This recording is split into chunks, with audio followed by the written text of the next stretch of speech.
பெரியவா சரணம். பெரியவா வானொலியின் மாலை நிகழ்ச்சிகள் ஆரம்பமாகின்றன. இன்றைய எமது நிகழ்ச்சிகள் நித்திய குரு பாதுகா பூஜா, ஸ்ரீ ரா கணபதி அவர்கள் எழுதிய புத்தகத்தின் ஒளிவடிவம், ஆன்மீக உரை, மகா பெரியவா மகிமை, உபன்யாசம். பெரியவா சரணம். பெரியவா சரணம். அடுத்த நிகழ்ச்சி நித்திய குரு பாதுகா பூஜை. शुक्लां भरदरं विष्णुं शशिवर्णं चतुर्भुजं प्रसन्नवदनं ध्यायेत् सर्वविघ्नोपशान्तये। ममोपात्त समस्त दुरितक्षयद्वारा श्री परमेश्वर प्रीत्यर्थं गुरुप्रसाद सिद्ध्यर्थं गुरुप्रीत्यर्थं गुरुपादपूजाम् अद्य करिष्ये। गुरुर्ब्रह्मा गुरुर्विष्णुर्गुरुर्देवो महेश्वरः गुरुः साक्षात् परब्रह्म तस्मै श्रीगुरवे नमः। अपार करुणासिन्धुं ज्ञानदं शान्तरूपिणं श्रीचन्द्रशेखरगुरुं प्रणमामि मुदान्वहम्।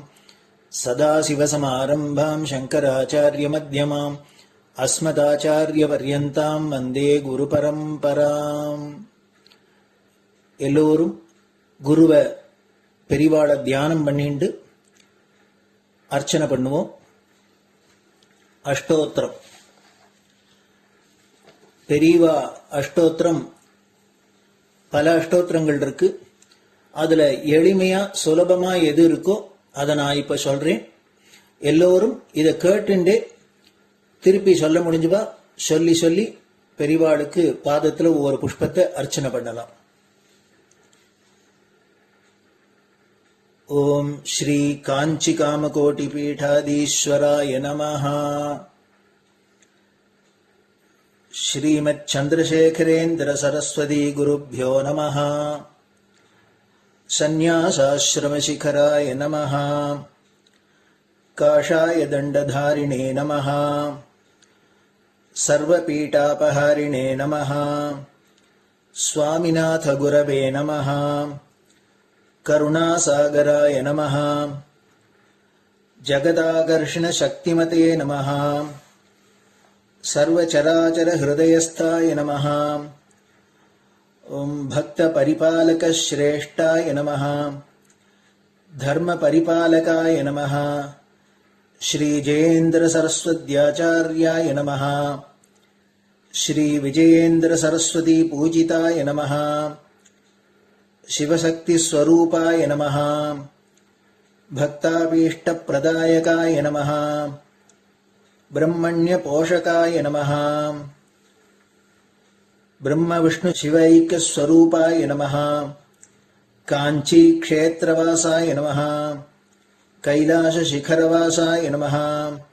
स्वधर्म परिपोषकाय नमः. चातुर्वर्ण संरक्षकाय नमः. लोकरक्षण संकल्पाय नमः. ओम ब्रह्मनिष्ठापराय नमः. सर्वपापहराय नमः. धर्मरक्षक संतुष्टाय नमः. भक्तार्पितधन स्वीकर्त्रे नमः.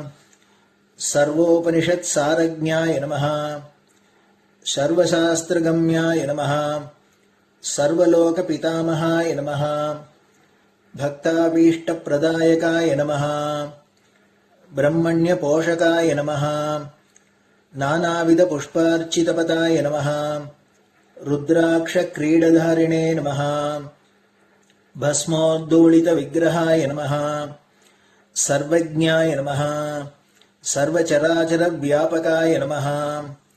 अनेक शिष्य परिपालकाय नमः. मनश्चाञ्चल्य निवर्तकाय नमः. अभयहस्ताय नमः. भयापहाय नमः. यज्ञपुरुषाय नमः. यज्ञानुष्ठान रुचिप्रदाय नमः. यज्ञसम्पन्नाय नमः. यज्ञसहायकाय नमः. यज्ञफलदाय नमः. यज्ञप्रियाय नमः. उपमानरहिताय नमः. स्फटिक तुलसी रुद्राक्ष हारधारिणे नमः. चातुर्वर्ण समदृष्टये नमः. ऋग्यजुस्साम अथर्वणादि चतुर्वेद संरक्षकाय नमः. दक्षिणामूर्तिस्वरूपाय नमः जाग्रत् स्वप्न सुषुप्ति अवस्थातीताय नमः कोटिसूर्यतुल्यतेजोमय शरीराय नमः साधुसङ्गसंरक्षकाय नमः अश्वगज गोपूजा निर्वर्तकाय नमः गुरुपादुकपूजातुरन्तराय नमः कनकाभिषिक्ताय नमः स्वर्णबिल्वदलपूजिताय नमः सर्वजीवमोक्षदाय नमः मूकवाक्ताननिपुणाय नमः नेत्रदीक्षादानाय नमः द्वादशलिङ्गस्थापकाय नमः गानरसप्रियाय नमः ब्रह्मज्ञानोपदेशकाय नमः सकलकलासिद्धिताय नमः चातुर्वर्ण्यपूजिताय नमः अनेकभाषासम्भाषण कोविताय नमः अष्टसिद्धिप्रदायकाय नमः ओम श्री शारदामठसुस्थिताय नमः नित्यान्नदानसुप्रीताय नमः प्रार्थनामात्रसुलभाय नमः पादयात्राप्रियाय नमः नानाविधमतपण्डिताय नमः श्रुतिस्मृतिपुराणज्ञाय नमः देवयक्षकिन्नरकिंपुरुषपूज्याय नमः श्रवणानन्दकरकीर्तये नमः दर्शनानन्दाय नमः अद्वैतानन्दभरिताय नमः अव्याजकरुणामूर्तये नमः शैव वैष्णवादिमान्याय नमः श्रीशङ्कराचार्याय नमः दण्डकमण्डलोहस्ताय नमः वीणामृदङ्गसकलवाद्यनाथस्वरूपाय नमः रामकथारसिकाय नमः वेदवेदाङ्ग आगमादिसकलकलासतस्प्रवर्तकाय नमः हृदयगुहाशयाय नमः शतरुद्रीयवर्णितस्वरूपाय नमः केदारेश्वरनाथाय नमः अविद्यानाशकाय नमः निष्कामकर्मोपदेशकाय नमः लघुभक्तिमार्गोपदेशकाय नमः लिङ्गस्वरूपाय नमः सालग्रामसूक्ष्मस्वरूपाय नमः कालड्यां शङ्करकीर्तिस्तम्भनिर्माणकर्त्रे नमः जितेन्द्रियाय नमः शरणागतवत्सलाय नमः श्रीशैलशिखरवासाय नमः डमरुकनादविनोदाय नमः वृषभारूढाय नमः दुर्मदनाशकाय नमः आभिचारिकदोषहर्त्रे नमः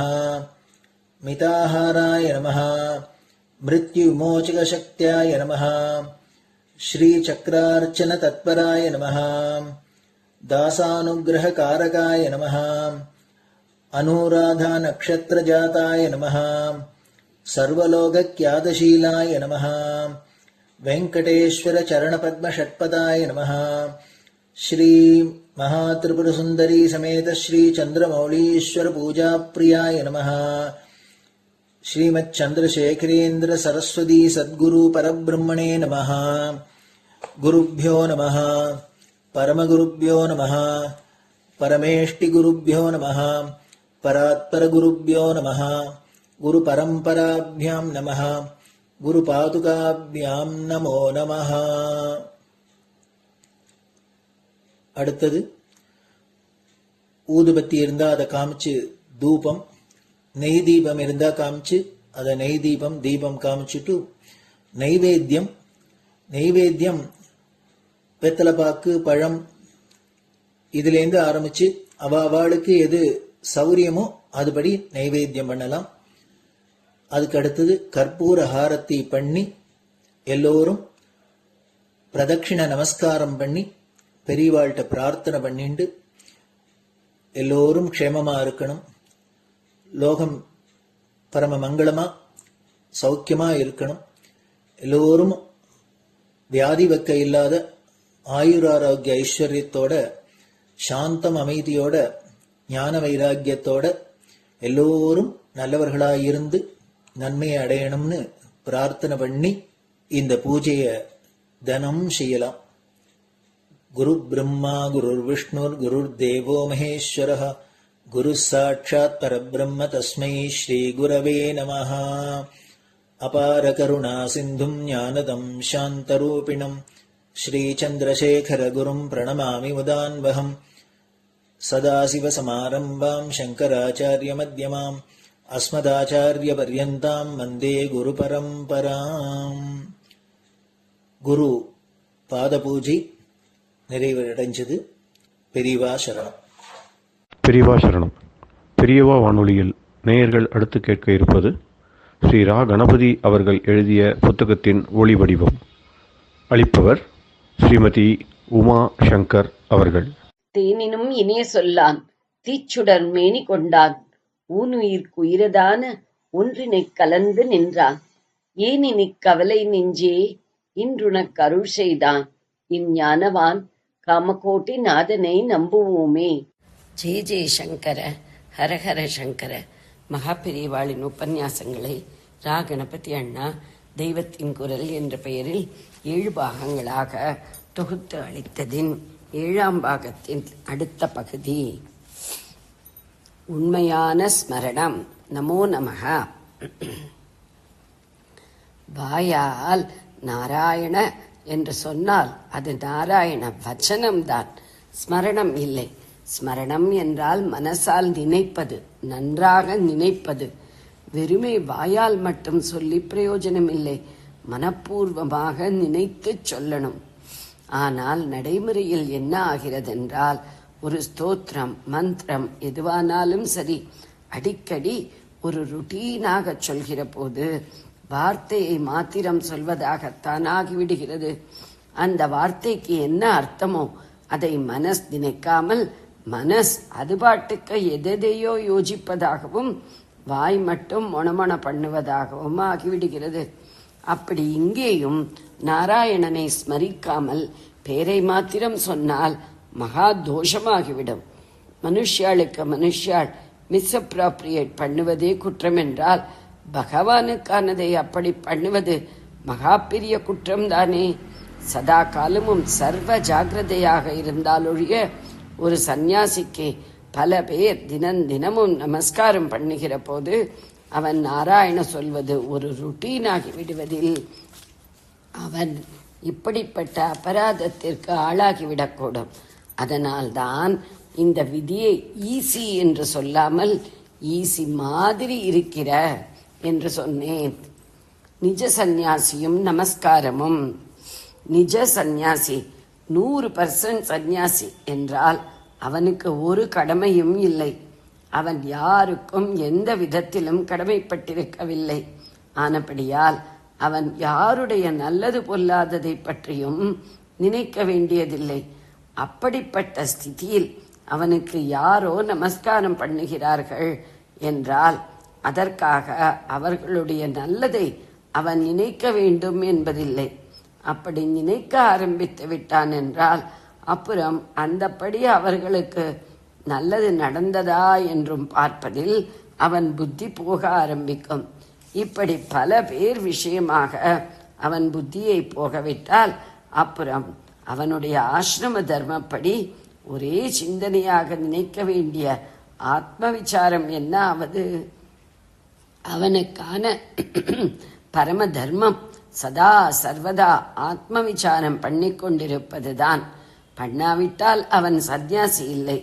சந்நியாசியாய் இல்லாத அவனுக்கு யாரும் நமஸ்காரமும் பண்ண வேண்டியதில்லை என்று ஆகிவிடுகிறது.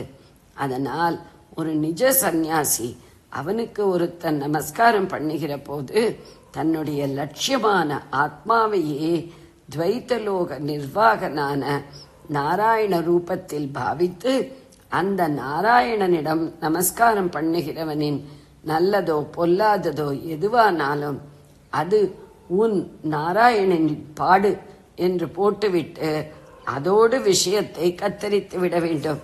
இது விஷயமாக வித்யாரண்யாள் ஜீவன் முக்தி விவேகம் என்ற புஸ்தகத்தில் ரொம்பவும் கிளியராக சொல்லி இருக்கிறார். பிரம்மஞானி என்ற அர்த்தத்தில் பிராமணன் என்ற வார்த்தையை உபயோகித்து, அதாவது பிரம்மஞானியாயுள்ள சந்நியாசியை 100% சந்நியாசியை ஜீவன் முக்தனை உடலில் உயிர் வாழும்போதே பிரம்மத்தை உணர்ந்து விட்டதால் முக்தி நிலையில் உள்ளவர். பிராமணன் என்று சொல்லி அதில் ஒரு மகாபாரத கொட்டேஷன் கொடுத்திருக்கிறார்.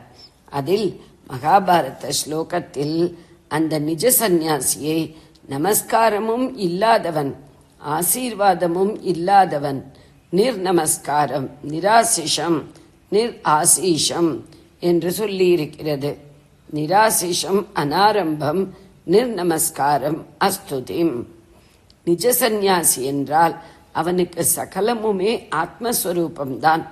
அப்போது தனக்கே தான் எப்படி நமஸ்காரம் பண்ணிக்கொள்வது, தனக்கே தான் எப்படி நமஸ்காரம் பண்ணிக்கொள்வது, ஆசீர்வாதமும் தான் பண்ணிக்கொள்வது. சரி, இவனுக்கு தான் நமஸ்காரம் பண்ணுகிறவர்களும் ஆத்மஸ்வரூபமாக தெரிகிறார்கள். அவர்களுக்கோ அப்படி தெரியாமல் தாங்கள் சின்னவர்கள், சாமானிய ஜீவன்கள், இவன் ரொம்ப பெரியவன், மகான் என்று தெரிவதால் தான் இவனுக்கு நமஸ்காரம் பண்ணுகிறார்கள். அப்படி பண்ணினால் நமஸ்கரிக்கப்படும் மற்ற எல்லார் மாதிரியும் இவனும் ஆசீர்வாதம் பண்ணுவான். மற்றவர்கள் பண்ணும் ஆசீர்வாதத்தை விட இவனுடைய ஆசீர்வாதத்திற்கு சக்தி உண்டு என்றுதானே கூட்டம் கூட்டமாக வந்து விழுந்து விழுந்து நமஸ்காரம் பண்ணுகிறார்கள். அப்படி இருக்கும்போது இவன் நிராசீர்வாதக்காரன், நிர்நமஸ்காரக்காரன் என்று உதாசீனமாக உமனா மூஞ்சியாட்டம் இருந்தால் அவர்கள் சிரித்து ஹர்ட்டாகத்தானே ஆவார்கள். அப்படி ஆகவிடலாமா? அந்த அஞ்ஞானிகளின் மனப்பான்மைக்கும் அந்த ஞானி தாட்சிண்யம் காட்டினால்தானே நன்றாக இருக்கும். இந்த கேள்வியை வித்யாரண்யாள் எழுப்பிக் கொண்டு பதிலாக, இதற்காகத்தான் அவன் மற்றவர்கள் நமஸ்கரிக்கும் போது சும்மா இல்லாமல் நாராயண என்று சொல்லும்படியாக வைத்திருக்கிறது. ஏனென்றால் அந்த நாராயண சப்தமே அத்தனை ஆசிர்வாதத்திற்கும் பிரதிநிதி. நிகில ஆசிர்வாத பிரதிநிதித்வேன நாராயண சப்த பிரயோக என்று எடுத்துச் சொல்லி இருக்கிறார். நமஸ்கரிப்பவனுக்கு ஆசிர்வாதம் என்று வெளிப்பட பண்ணாமல் இருந்தாலும் அவன் படுகிற துக்கத்திற்கு பரிகாரமாகவே நாராயண வச்சனம். இந்த குட்டி துக்கம் மட்டுமில்லை, பெரிய துக்கமாக லோக வாசனை என்று ஒன்று நமஸ்கரிக்கும் ஜனசமூகத்துக்கு இருக்கிறதே, அதற்கும் பரிகாரம் பண்ணி போக்கடிக்கவே நாராயண சொல்லும்படி வைத்திருக்கிறது என்று அந்த நாம விசேஷத்தை தெளிவுபடுத்தி இருக்கிறார். மடாதிபதி சந்நியாசியும் நமஸ்காரமும் இது நிஜ சந்நியாசிக்கு 100% சந்நியாசிக்கு சொன்னது. ஆனால் எதிலும் குட், பேட், இன்டிஃபரண்ட் என்று பல தினசு இருக்கத்தானே செய்கிறது. அப்படி முழுக்க நிஜ சந்நியாசியாக இல்லாமல் எங்கள் மாதிரி அரை சந்நியாசியாக இருக்கிறவர்கள் நெடு நேரம் குமிழ்த்து குமிழ்த்து சிரிக்கிறார். அரை என்கிறது கூட ஜாஸ்தியோ என்னவோ. அப்படி சொன்னால் 50% ஆகிவிடுமே. அதனால் பாஸ் மார்க் சந்நியாசி என்று வேணுமானால் வைத்துக் கொள்ளலாம். இப்படிப்பட்ட எங்கள் மாதிரி பாஸ்மார்க் சந்நியாசிகள் தங்களுக்கு பிரத்தியார் நமஸ்காரம் பண்ணும்போது அதில் தங்களுக்கு அடியோடு சம்பந்தமில்லை என்று நாராயணனிடம் தள்ளிவிட்டு இருக்க முடியுமா? எங்கள் மாதிரி பாஸ்மார்க் சந்நியாசி என்றதில் எங்கள் மாதிரி என்று யாரை சொல்கிறேன் என்று புரியாதவர்கள் இருக்கலாம். அதனால் யார் என்று சொல்லிவிடுகிறேன். சந்நியாசிக்கு கடமையே கிடையாது என்று சொன்னேன். அவனுடைய ஒரே கடமை என்று சொல்லக்கூடியது ஆத்ம விசாரம்தான். பெண்டாட்டி, பிள்ளைக்குட்டி என்ற கடமைகளை விட்டுவிட்ட அவனுக்கு ஜனசமூகத்தை பற்றிய கடமையும் கிடையாது. அதனால் அவன் நமஸ்காரத்தை நாராயணன் கிட்டே தள்ளிவிட்டு சும்மா இருந்து விட வேண்டியதுதான். ஆனால் குருபீட்டம் என்று போட்டுக்கொண்டு மடாதிபதி என்று மிரட்டிக்கொண்டு சில சந்நியாசிகள் உட்கார்ந்திருக்கிறோமே, அப்படிப்பட்டவர்களைத்தான் மற்ற சந்நியாசிகளிடமிருந்து பிரித்து பாஸ்மார்க் சந்நியாசிகள் என்று சொன்னேன். ஏனென்று கேட்டால், எப்போது குரு பட்டம் கட்டிக்கொண்டோமோ அப்போதே கடமையையும் வாரி கட்டிக்கொண்டு விட்டோம் என்று அர்த்தம். ஜனசமூகத்தை குறித்த பெரிய கடமை பாரமான கடமை. ஜனசமூகம் பூராவையும் சிஷ்ய சமூகமாக நினைத்து அதை நல்ல வழியில் கொண்டு போகிற பெரிய கடமை எங்களுக்கு இருக்கிறது. அதனால் நல்லதோ பொல்லாததோ யாருக்கு வேண்டுமானாலும் எது வேண்டுமானாலும் நடந்துவிட்டு போகட்டும் என்று நாங்கள் தள்ளிவிட்டு இருந்தால் அது கடமையில் தவறின குற்றமாகிவிடும். சிஷ்ய வர்க்கம் நல்வழிப்படணும், அவர்களுக்கு நல்லது நடக்கணும் என்று நினைத்து அதற்கானதை செய்ய வேண்டிய டியூட்டி எங்களுக்கு இருக்கிறது. அப்படி இருக்கும்போது நாங்கள் நல்லது பண்ணுவோம் என்று நம்பிக்கொண்டு சிஷ்யர்கள் பக்தர்கள் நமஸ்காரம் பண்ணும்போது இவர்களுடைய நல்லது பொல்லாததுகளில் எங்களுக்கு சம்பந்தமில்லை, உன்பாடு என்ன பண்ணிப்பியோ பண்ணிக்கோ என்று நாராயணனிடம் தள்ளினால் அவன் ஒப்புக்கொள்வானா? வேதரட்சணம் சப்ஸ்கிரிப்ஷன் கொண்டு வா என்கிறேன், கோபுரம் கட்டணம் டொனேஷன் கொண்டு வா என்கிறேன், தினம் தினமும் பிக்ஷை என்று வாங்கி கொட்டிக் கொள்கிறேன். இதெல்லாம் திரவிய ரூபத்தில் பிடுங்கிக் கொள்கிறது. இன்னும் சரீர பிரயாசையாகவும் பிழிந்து எடுக்கிறேன். பிடி அரிசி கலெக்ட் பண்ணு, ஆஸ்பத்திரியாக போய் பிரசாத விநியோகம் பண்ணு, மாடு கன்றுக்காக குளம் வெட்டு, இப்படி தினமும் ஏதாவது இந்த மாதிரி எல்லாம் பணத்தையும் பிடுங்கிக் கொண்டு வேலையும் வாங்கிக் கொண்டு நீங்கள் நமஸ்காரம் பண்ணுகிற போது மட்டும் உங்களுக்கும் எனக்கும் ஒரு சம்பந்தமும் இல்லை என்று கத்தரித்தேன் என்றால் அது எப்படி நியாயமாகும்? ஆசீர்வாத சக்தி சரி, அதற்காக நான் உங்கள் நல்லதற்கு ஆசீர்வாதம் பண்ணுகிறேன் என்றால் அந்த ஆசீர்வாதம் நிஜமாகவே நல்லது பண்ணிவிடுமா? அந்த சக்தி அதற்கு உண்டா? நிஜமாக தபோசக்தி பெற்றவர்களாக இருந்து கொண்டு பரமாத்மாவுடன் டச் வைத்துக் கொண்டிருப்பவர்களுடைய ஆசீர்வசனத்திற்குத்தான் சக்தி இருக்கும். மற்றவர்கள் ஆசீர்வாதம் பண்ணுவதென்பது எந்த சுப சிந்தனைக்கும் கொஞ்சம் நல்லது பண்ணும் சக்தி உண்டு என்ற அளவில் ஏதோ துளி தற்காலிகமாக பண்ணுவதோடு முடிந்து போய்த்தான் விடும். வேடிக்கை என்னவென்றால், எவன் சம்பந்தமே இல்லை என்று கத்தரித்திருக்கிறானோ அவனுக்குத்தான் ஆத்ம மார்க்கத்தில் இருக்கிற டெடிகேஷனாலும் அதிலே அவன் அடைந்திருக்கிற அனுபவங்களாலும் ஆசீர்வாத சக்தி அருள் அனுகிரகம் என்கிறது சுவாபாவிகமாகவே தன்னியல்பாகவே உண்டாகிவிடுகிறது. அவனுக்கே தெரியாமலும் அவன் உத்தேசம் பண்ணாமலும் கூட அந்த ஆசீர்வாதம் அவனை நமஸ்காரம் பண்ணுகிறவனிடம் போய் சேர்ந்து அவனுக்கு நல்லது பண்ணிவிடும். பழுத்த பழம் தானாகவே வெடித்து யார் அதற்கு கீழே போய் வாயை திறந்தாலும் சாற்றை சொட்டுகிற மாதிரி அவன் மாதிரி சுவானுபூதி ஒன்றே குறி என்றில்லாமல் ஊர்பாடெல்லாம் கால்பாடு என்று இழுத்து போட்டு கொண்டிருக்கிற எங்கள் சமாச்சாரம் என்னவென்றால், நாங்கள் இழுத்து போட்டு கொண்டிருக்கிற ஈடுபாடுகளே எங்களை இழுத்து கொண்டு அனுபூதிக்கானதை பண்ணிக்கொள்ள முடியாமல் டிஸ்ட்ராக்ட் பண்ணி இழுத்து கொண்டு போய்விடுகிற ஆபத்து இருக்கிறது. பெரிய ரிஸ்க்.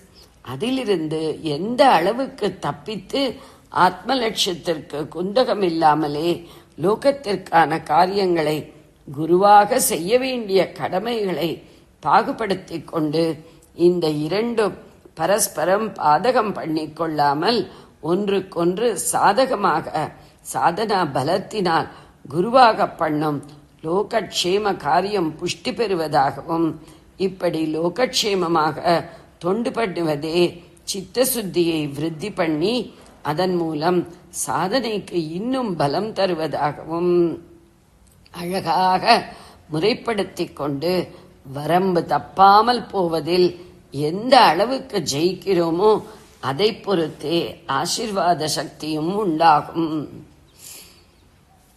ஜெய ஜெய சங்கர, ஹர ஹர சங்கர. பெரியவா சரணம். இந்நிகழ்ச்சியின் அடுத்த பகுதி நாளை மாலை இதே நேரத்தில் ஒளிபரப்பாகும்.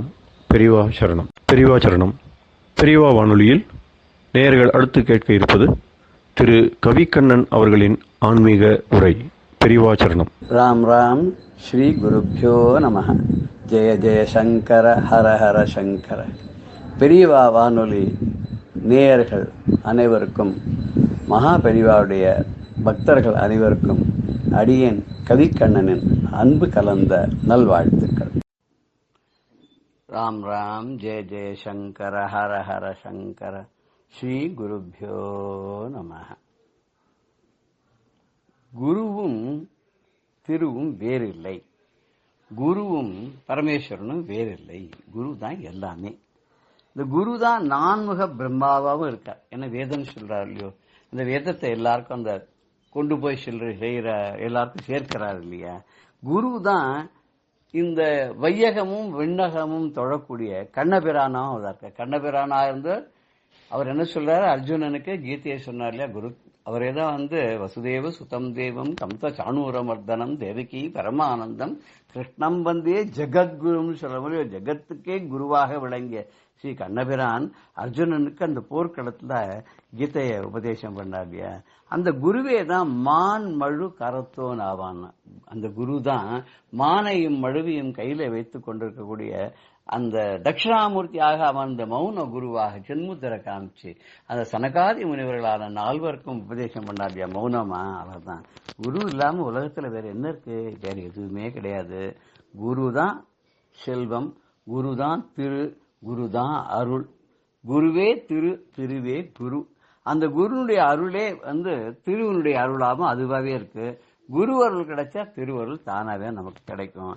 குருவனுடைய பார்வை இருக்கு இல்லையா, அதுதான் இந்த திருவனுடைய பார்வை. திருவுனா கடவுள்னு வச்சுப்போமே. குரு பார்த்தாலும் கடவுள் பார்த்தாலும் ஒண்ணுதான். குரு பார்க்க கோடி நன்மை சொல்றா இல்லையா. இந்த குருவும் திருவும் வேற வேற கிடையாது. குரு பிரம்மா, குரு விஷ்ணு, குரு தேவோ மகேஸ்வரா, குரு சாட்சாத் பரபிரம்ம தஸ்மை ஸ்ரீ குருவே நமஹ நம்ம சொல்றோம் இல்லையா. இந்த பரபிரம்மமும் சாட்சாத் யாருன்னா குரு தான். அப்படின்னா அப்படி சாட்சாத் குரு நமக்கு என்னன்னைக்கு துணையா இருப்பார்கள். நமக்கு என்ன சந்தேகம் இருக்கணும்? நம்ம இந்த ஒரு சின்ன பாடல அதை பார்த்துட்டு இன்றைய ஒரு நிகழ்வை நம்ம பார்க்க போறோம். குருவே நான் முக பிரம்மனும் ஆவான், குருவே வாம் தோழும் கண்ணனுமாவார், குருவே நான்முக பிரம்மனுமாவார், குருவே வாம் தோழும் கண்ணனும் ஆவார், குருவே மான்மழு கரத்தோனாவார், குருவே மான்மழு கரத்தோனாவார், குருவன்றி உலகில் வேறொன்றுளதோ, குருவன்றி உலகில் வேறொன்றுளதோ, குருவே திருவாம், குருவே திருவாம், திருவே குருவாம், குருவே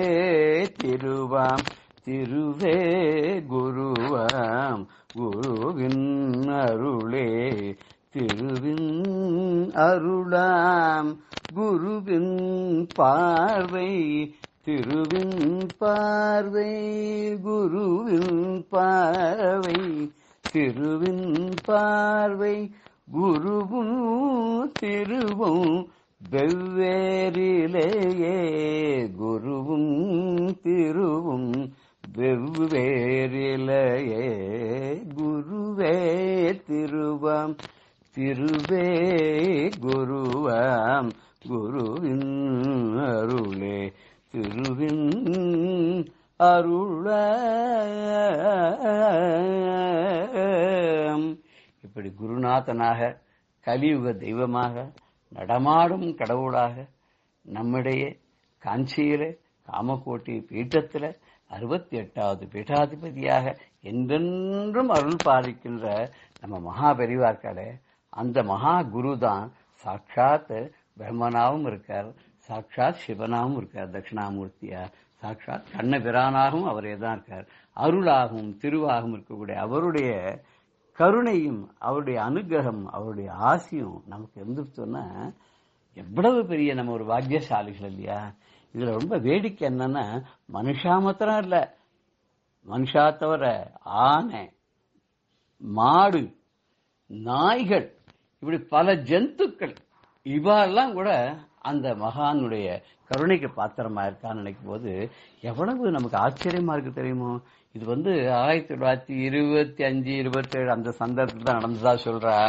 பெரியவா ஒரு இடத்துல முகாமிட்டு இருந்தா. எப்பவுமே ஒரு நாளைக்கு மேல அந்த காலத்துல ஒரு இடத்துல தங்கறது இல்லையா பெரியவா.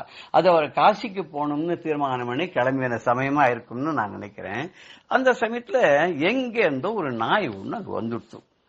அது என்னன்னு தெரியல, சுத்தி சுத்தி மடத்து வழியே இருக்கு. பெரியவா எங்க போறாலும் அந்த கேம்புக்கு, அந்தந்த கேம்புக்கு அவ பின்னாடியே போயிடுறது.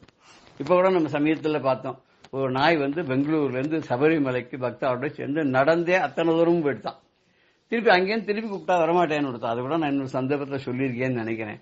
அது அப்புறம் அங்கேயே இருந்துட்டு இவாளெல்லாம் திரும்பி வந்துட்டா. அது என்னாச்சுன்னு தெரியல. அது ஐயப்பனோட கலந்துடுத்தோ என்னவோ தெரியல. இந்த நாய் அது மாதிரி எங்கேருந்தோ வந்துடுச்சு, சுத்தி சுத்தி வருது. பெரியவா கூட வேடிக்கை கேட்டாங்க, இந்த நாய் ஒருவேளை போன ஜென்மத்தில் இந்த மடத்தோட சம்பந்தப்பட்ட சிப்பந்தியா இருந்திருக்கும்னு நினைக்கிறேன். அதான் மடத்தை விட்டு போகாத இருக்கு, இருந்துட்டு போட்டும் அப்படின்னு விட்டாலாம். அது தினம் நல்லா காவல் காத்துன்னு இருக்கும். யார் எது கொடுத்தும் சாப்பிடாது. ஆனா பெரியவா பிக்ஷா வந்தன ஆன அப்புறம் அந்த மிச்ச மீதி எல்லாம் கொண்டு போய் ஒரு இலையில போட்டு வாசல்ல வைப்பா. அந்த வாசல்ல அது சாப்பிடும். திருப்பி வாசல்ல படுத்துட்டு இருக்கும். பெரியவா அடுத்த ஊருக்கு போனா அந்த ஊருக்கு அதுவும் போயிடும். பெரியவா மேனால டிராவல் பண்றாருன்னா அந்த மேனா கீழே அதுவும் அப்படியே நடந்து பின்னாடியே போயிட்டே இருக்கும். எங்க போனாலும் அதுவும் போகும், எங்க இருந்தாலும் அதுவும் அங்க இருக்கும். வேற யார் எது கொடுத்தாலும் அது ஏத்துக்கும் ஏத்துக்காது. இது இப்படி அது என்ன சொல்லல, பெரியவாளையே பார்த்துட்டே இருக்கிறதுல அதுக்கு ஒரு சந்தோஷம் மனசுல. பெரியவா கூடவே நடந்து போறது அதுக்கு ஒரு சந்தோஷம். அதுக்கு ஒரு சமயத்துல அந்த மடத்துல ஒரு சிப்பந்தி, அவனுக்கு என்னமோ இந்த நாயை கண்டா பிடிக்கல, ஏன்னு தெரியல. அந்த நாய்க்கு உனக்கு என்ன விரோதமோ தெரியல. ஒரு நாளைக்கு என்ன பண்ணா, அது ஒரு பையில போட்டு கண்ணை கட்டி கொண்டு போய் இங்க 40 கிலோமீட்டர் தள்ளி எங்கேயோ ஒரு இடத்துல சைக்கிளை கொண்டு போய் விட்டுட்டு திருப்பி வந்துட்டான். ரொம்ப ஆச்சரியம் என்னன்னா, அவன் இந்த கேம்புக்கு திரும்பி வரதுக்குள்ள அந்த நாய் ஓடி வந்துடுச்சுங்க. அது எப்படி வந்ததுன்னு தெரியல. சொல்லுவா, சாதாரணமா மனுஷாளுடைய ஓட்டின்னு இருக்குமா நாய், பூனை இடத்தோட ஓட்டின்னு இருக்குமா. நம்ம எந்த இடத்துல அது வளர்ந்துதோ அந்த இடத்துல தான் வருமா. எங்க கொண்டு விட்டாலும் அந்த இடத்துக்கே திரும்பி போயிடும்பா. நம்ம கூட ஐஷன் போனா கூட நம்மளோட இருக்காதுதான். ஆனா நாய் மொத்தம் எப்படின்னு கேட்டாக்கா மனுஷாளுடைய வருமானம் எங்க போனாலும் நம்மளோட வருமே தவிர வளர்ந்த இடத்துல இருக்காதுன்னா, இது பெரியவா கிட்ட இருக்கணும், பெரியவாளுடைய இருக்கணும், ஒரு தபஸ் மாதிரி பெரியவாளுடைய இருந்துட்டு இருக்கணும். இது திருப்பி பெரியவா இருக்கிற இடத்த மோப்பம் பிடிச்சுன்னு அதுவே வந்துடுச்சு. அந்த முகாமுக்கு அந்த ஆளு வரத்துக்கு முன்னாடி இது சேர்ந்து விடுத்தான். அதனால பெரியவாளும் சொல்லிட்டா, இனிமே அந்த நாயை விரட்டாதீங்க அப்படின்னு. அது பாட்டு போட்டோம். அதனால நமக்கு என்ன கஷ்டம் இருக்கு, மிச்சம் மீதி சாப்பிட்டு அது பாட்டு இருக்கு, எந்த தொந்தரம் பண்டை இருக்கட்டும் விட்டுடுங்கன்ட்டா. ஒரு சமயம் எதை பண்ணிட்டு பெரியவா வாசல்லையோ எதுலையோ எங்கேயோ திண்ணையிலயோ உட்கார்ந்துட்டு இருந்திருக்கா போல் இருக்கு. பக்கத்துல கமண்டலத்தை வச்சுட்டு இந்த நாய்க்கு ரொம்ப தாகமாயிட்டு இருந்திருக்கு. அது பெரியவாள்கிட்ட தனக்கு ஏதோ ஒரு நெருக்கம் அப்படின்ற ஒரு கருணை இருக்கு அப்படின்ற காரணமா என்ன பண்றதுக்கு போய் அந்த கமண்டலத்தை தொட்டுடுச்சு. அதுக்குள்ள தண்ணி இருக்குன்னு வந்தது. கோபம் அங்க இருக்கிறவாளுக்கு அந்த மேலாளருக்கு ரொம்ப கோபம் வந்துடுச்சு. உடனே ஒரு கல் எடுத்து அடிச்சுட்டார் அந்த நாய் மேல. அது லொல் கத்தின்னு அந்த காலை நொண்டிண்டு தள்ளி போய் எதிர் வீட்டு வாசல போய் கண்டு கத்த ஆரம்பிச்சுட்டு. பெரியவா அதை பார்த்துட்டு உள்ள இருந்து வெளியில வந்தாலாம். அந்த கிராமத்துல வந்துட்டு என்னது யார் என்ன பண்ணல அப்படின்னு கேட்டா, இந்த மாதிரி உங்க கமண்டலத்தை அதை தொட்டுடுச்சு, அதனால நான் அதை அடிச்சு பட்டுட்டேன்னு. பண்ணாத, அது பாவம் மிச்ச மீதியை சாப்பிட்டுட்டு நம்மகிட்ட உட்காந்துட்டு இருக்குது. அதுக்கு போய் இந்த மாதிரி எல்லாம் பண்ணலாமா, தொந்தரவு பண்ணலாமா, கல்லால் அடிக்கலாமா? அதுக்கு ரொம்ப தாகம், ஒரு தட்டுல தண்ணி வச்சா அது குடிச்சிட்டு போவோம். அது தாகத்தினால தாக சாந்தி பண்றதுக்கு தண்ணி கொடுத்து உதவுனா புண்ணியம் உண்டு. அதுக்கு போய் கல்லால் அடிச்சா பாவம் இல்லையா அப்படின்னு சொல்லி பெரியவா அங்க வாசல்ல நின்று அதை ஒரு மாதிரியா ஆசுவாசப்படுத்தி வான்னு கூப்பிட்ட அப்புறம் அது பயந்துட்டே மெதுவா வாழை ஆட்டின்னு பக்கத்துல பெரியவா பக்கத்துல வந்துதான். உடனே பெரியவா என்ன பண்றாலும் அதுக்கு தீர்த்தம் எல்லாம் கொடுத்து எல்லாம் பண்ணி அந்த மேலாளர்ல இருந்து எல்லாரையும் சேர்த்து, நீங்க எல்லாரும் உங்களுக்கு ஒரு பனிஷ்மெண்ட், அக்ரஹாரத்துல எல்லா வீட்டுக்கும் போங்க, இப்ப மணி 1 ஆச்சு, எல்லா இடத்துலயும் சாப்பிட்டு முடிச்சு ஒழிச்சு வச்சிருப்பா, மிச்ச மீதி எல்லாத்தையும் கலெக்ட் பண்ணிடுவாங்க ஒரு அண்டா எடுத்துன்னு போய் அப்படின்னு சொல்லி எல்லாரும் அனுப்பிச்சிட்டா. இவ எல்லாரும் போய் தண்டனை போய் எல்லா வீட்லயும் போய் பௌத்தி பிக்ஷாந்தேகி போய் எல்லா வீட்லயும் வாங்கிட்டு வந்து என்ன பண்ணாம ஒரு வாசல்ல ஒரு இலைய போட்டு கூடவே ஒரு 10-15 இலையும் போடுன்றாலாம் பெரியவா. இருக்கிறது ஒரு நாய் தானே, எதுக்கு போட சொன்னான்னு யாருக்குமே புரியல. அப்போ ஒரு 10-15 இலைய போட்டோன்னே பெரியவா என்ன சொன்னாலாம், முதல் இலையில போடு பரிமாறின உடனே அந்த காலில் அடிபட்டு எதிர்க்க உட்காந்து அந்த நாயை கூப்பிட்டு மெதுவாக ஆசுவாசப்படுத்தி உட்காந்து சாப்பிட்டுன்னு பெரியவா பார்த்த உடனே அது உட்காந்துடுது. உடனே எங்கேருந்து வந்ததுன்னு தெரியாத ஒரு பட்டாளமா ஒரு 7-8 நாய் வந்து விட்டான். எல்லா நாயும் வந்து வரிசையா பார்த்து என்ன பண்ணுத்த எல்லாத்தையும் பா உட்காருங்கிறா பெரியவா. எல்லாம் அந்தந்த இலைக்கு நேரம் உட்காந்துருக்கு. எல்லாத்துக்கும் பரிமாறியாச்சு. ஒரு நாய் கூட தொடவே இல்லையா, சாப்பிடவே இல்லையா. பெரியவா எல்லாரையும் பார்த்து அப்படி ஒரு நடை அப்படி போய் நடந்து போயிட்டு வந்துட்டு, சாப்பிடுங்க எல்லாரும் சாப்பிடுங்க, உங்களுக்கு தான் பயப்படாத சாப்பிடுங்க, ஒருத்தரும் ஒன்றும் பண்ண மாட்டாங்கள, சாப்பிடுங்க அப்படின்னு சொன்ன உடனே பெரியவாடு உத்தரவுக்கு காத்துட்டு இருந்த மாதிரி கிடுகிடன்னு எல்லா நாய்களும் ரொம்ப சந்தோஷமா சாப்பிட்டுட்டு வரிசையா பெரியவாட்ட வந்து ஒரு பரிவோட ஒரு பார்வை பார்த்துட்டு எல்லாம் கிளம்பி போச்சான். மகான் இல்லையா, அவருக்கு எல்லாம் ஒண்ணுதானே, மனுஷாலும் ஒண்ணுதான், மிருகங்களும் ஒண்ணுதான், எல்லா ஜீவராசிகளும் எல்லா ஜந்துக்களும் ஒண்ணுதானே. அப்படிப்பட்ட கருணைமா முகில் எல்லாருக்கும் அருள் பண்றவர், இந்த ஜந்துக்களுக்கும் அருள் பண்ணார், நாய்கிட்ட கூட பரிவு காமிச்சார் அப்படின்னு நினைக்கும் போது நாமளும் அப்படித்தான் இருக்கணும் நமக்கு தோன்றது இல்லையா. ஜெய ஜெய சங்கர ஹர ஹர சங்கர ஸ்ரீ குருபியோ நம. பெரியவா சரணம். இந்நிகழ்ச்சியின் அடுத்த பகுதி நாளை மாலை இதே நேரத்தில் ஒளிபரப்பாகும். பெரியவா சரணம். பெரியவா சரணம். அடுத்த நிகழ்ச்சி மகா பெரியவா மகிமை உபன்யாசம். வழங்குபவர் பிரம்மஸ்ரீ கணேச சர்மா அவர்கள். நித்யம் சுத்தம் நிராகாரம் நிராபாசம் நிரஞ்சனம் நித்யபோதம் சிதானந்தம் குரும் பிரம்ம நமாம்யகம். காஞ்சி மகாபிரிவா 1962 வருஷம் இளையாத்தங்குடிங்கிற இடத்துல இருந்தா. இந்த இளையாத்தங்குடியில தான் பெரியவாளோட பரமேஷ்டி குருவோட அதிஷ்டானம் இருக்கு அப்படிங்கிறத பார்த்தோம். அந்த 1962 வருஷம் சாதுர்மாசியம்லாம் அங்கே பண்ணுறதே ஒரு முக்கியமான நிகழ்வு நடந்தது. என்ன அப்படின்னா, இதுக்கு முன்னால நமது தேசத்தில் அது மாதிரி ஒரு நிகழ்ச்சி நடந்ததில்லை. அப்படி ஒரு நிகழ்ச்சி அது என்னன்னா, அகில பாரத கலாச்சார மாநாடு ஒன்று நடத்தினா. அகில பாரத வேதாகம சில்ப சதத் வியாச ஆகம பாரத சில்ப கலா சதஸ் அப்படின்லாம் ஒரு பெரிய பேரோட அந்த சில்ப சதஸ் நடத்தினா. ஆகம சில்ப சதஸ் எதுக்கு நடத்தினா அப்படின்னா, அந்த காலகட்டங்களில் நமது பிராச்சீனமான பாரத தேசத்துக்கு உண்டான கலைகள்லாம் ரொம்ப க்ஷீணிச்சு போயிருந்தது. அந்த கலைஞர்களுக்கெல்லாம் ஆதரவு இல்லாத இருந்தது. குறிப்பாக சொல்லணும் அப்படின்னா, சில்பக்கலை வல்லுநர்களான ஸ்தபதிகளுக்கெல்லாம் தொழில் இல்லாத இருந்தது, பொழப்பு இல்லாத இருந்தது. ஏன்னா புதுசாக ஒன்றும் கோவில் கட்டல, அது இல்லை இது இல்லை, இப்படிலாம் கும்பாபிஷேகம் இல்லை, இது மாதிரிலாம் ஒரு காலதேசம் இருந்ததுனால அவளுக்கு ஒரு ஜீவனத்துக்கு என்ன பண்ணுறதுன்னு தெரியல. அவளுக்கும் இந்த சில்ப சாஸ்திரத்தை விட்டால், இந்த காரியத்தை விட்டால் வேற ஒன்றும் பண்ண தெரியல. வேற எந்த தொழிலுக்கு போக முடியும்? அவளுக்குன்னு உள்ள குலத்தொழிலை பண்ணியிருந்தா அதுக்கு காரியம் இல்லை அப்படின்னாக்கா என்ன பண்ண முடியும்? ஜீவனத்துக்கு கஷ்டமாக போயிடும். அப்படிலாம் அவள்லாம் கஷ்டப்பட்டுருந்தா. இன்னும் பல கலைஞர்கள் கஷ்டப்பட்டதுனாலேயே தங்களோட சந்ததிகளுக்கு அதெல்லாம் சொல்லிக் கொடுக்காத, சிஷ்யாலாம் தயார் பண்ணாத அந்த கலைகள் எல்லாமே நலிஞ்சு போயிடுற அளவுக்கு இனிமேல் அழிஞ்சே போயிடும் அப்படிங்கிற ஒரு ஸ்திதியெல்லாம் வந்தது, ஒரு துர்தசை வந்தது. காரணம் நமக்கு மேல்நாட்டு மோகம். இதுக்கு பல காரணங்கள் இருக்கு. அதில் இதெல்லாமும் ஒன்றும். இது எல்லாமே சேர்ந்துன்னு இந்த கலியோட பிரபாவம்னு மொத்தத்தில் சொல்லலாம். நம்மளது பிராச்சீனமான இந்த தெய்வீகமான நம்ம கலைகள்லாம் ஆயக்கலைகள் 64 அப்படின்லாம் சொல்கிறோம். நம்ம தேசம் பாரத தேசம்னா எது பெரிய பெருமையோ, எதை பார்த்து மற்ற தேசத்துக்காரெல்லாம் இங்கே பிரமிச்சு போய் வராளோ அது அத்தனைக்கும் ஒரு சிரமதசை வந்தது. இதுலேருந்தெல்லாம் அதை மீட்டு நமது புராதன பாரத பழமையெல்லாம் பழையபடி பிரகாசிக்கணும், அந்த கலைஞர்களுக்கெல்லாம் ஒரு ஊக்கம் கொடுக்கணும், புத்துயிர் கொடுக்கணும் இந்த கலைகளுக்கெல்லாம் அப்படிங்கிறதுக்காக தான் இந்த ஆகம சில்ப சதஸ் அப்படிங்கிறது ஒரு மாநாட்டை கூட்டினா.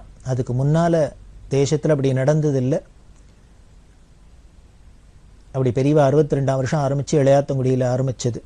அதில் பார்த்தீங்கன்னா பல நிகழ்ச்சிகள் நடந்தது, பல நாட்கள் நடந்தது. அதில் எல்லா கலைஞர்களையும் கூப்பிட்டு அவளுக்கு உண்டான விஷயங்கள்லாம் அவள் சொல்லி காமிக்கணும், அதோட பெருமையெல்லாம் சொல்லணும். இதை எல்லா ஜனங்களும் புரிஞ்சுக்கணும். முதல்ல அவள் எல்லாரும் தெரிஞ்சுக்கணும் அப்படிங்கிறதுக்காக பண்ணினா. இந்த நாட்டு கலைஞர்களில் இன்னும் வெளிநாட்டிலேருந்தெல்லாம் பல பேர்லாம் வந்திருந்தா. 100கணக்கான 1000கணக்கான ஜனங்கள்லாம் வந்து அதுக்கு பெரிய பந்தல்லாம் போட்டு ரொம்ப விமர்சையாக நடந்தது.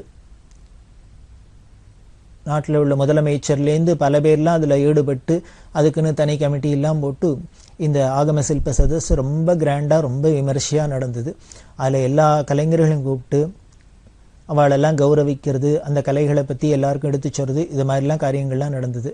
அதில் பார்த்தீங்கன்னா கிராமிய கலைகளுக்கெல்லாம் ஒரு புத்துயிர் கொடுக்கணும் அப்படிங்கிறதுக்காகவே பெரியவா பல விஷயங்கள் பண்ணா. அதில் பொம்மலாட்டம் உண்டு, கரகாட்டம் உண்டு, இந்த மெலட்டூர் நாட்டிய நாடகம் அப்படின்னு சொல்லுவா. அது மாதிரி கலைகள் அதெல்லாம் பார்த்தா ரொம்ப ஆச்சரியமாக இருக்கும். அங்கங்கே கிராமத்தில் சின்ன சின்னதாக நடக்கிறாப்புல இருக்கே வழிய அதோட பெருமைகள்லாம் போய் நேர பார்த்தா ஆச்சரியமாக இருக்குது. ஒரு பரத சாஸ்திரம் அப்படிங்கிறோம். இந்த பரத சாஸ்திரத்துக்கெல்லாம் எப்படி ஒரு பெருமை கொடுக்குறாப்புல இந்த மெலட்டூர் நாட்டிய நாடகம்லாம் நடந்துட்டு இருக்கு அப்படின்னு பார்க்கணும். மெலட்டூர், சாலியமங்கலம், அது மாதிரி தஞ்சாவூர் ஜில்லாவில் பல இடங்கள்ல அது மாதிரிலாம் நடந்துட்டு இருக்கு. அதெல்லாம் வந்து பண்ண வச்சா. வில்லுப்பாட்டு, கரகாட்டம், இன்னும் பல விஷயங்கள் இருக்கு. பொம்மலாட்டம், இந்த பொம்மலாட்டம் அப்படிங்கிறது எவ்வளவு பெரிய தத்துவ ரீதியானது. பொய்க்கால் குதிரை ஆட்டம், இதெல்லாம் பார்த்துரும். இதெல்லாம் பெரியவா இப்படி சொல்லியிருக்கான்னா ரொம்ப ஆச்சரியமா சொல்லியிருக்கா. இதோட பெருமையெல்லாம் பொய்க்கால் குதிரை அப்படிங்கிறதுக்கு பெரியவா வியாக்கியானம் பண்றா. அந்த பொய்க்கால் குதிரை அப்படி பார்த்தீங்கன்னா ஒரு குதிரை மாதிரி பொம்மை மாதிரி இருக்கும். அதுல ஒரு ஆள் உள்ளுக்குள்ள இருப்பார்.